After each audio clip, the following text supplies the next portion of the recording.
Healthy food prepare చేస్తున్నాం చూడండి. నూనె వేసుకోవాలి. పోపు సామాను అన్నీ వేసేయాలి. తరిగిన ఆనియన్స్, పచ్చిమిర్చి వేసేయాలి. ఆనియన్ తొందరగా మగ్గడానికి తగినంత ఉప్పు వేసుకోవాలి. ఒక గ్లాస్ గోధుమ రవ్వ, 2 గ్లాసులు అయితే వాటర్ వేసుకోవాలి.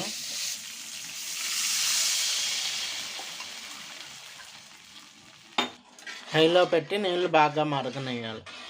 టేస్ట్కి సరిపడే సాల్ట్ పడిందో లేదో మనం ఇప్పుడే చెక్ చేసుకోవాలి. ఇప్పుడైతే కొద్దిగా వేసుకున్నా.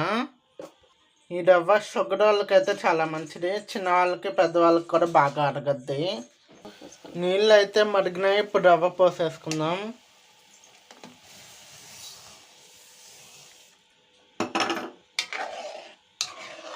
ఇప్పుడు ఇలా అయితే దగ్గరికి వచ్చేసింది. 5 మినిట్స్ మూత పెట్టేద్దాం. ఎంతో హెల్దీనిచ్చే బ్రేక్ఫాస్ట్ అయితే రెడీ.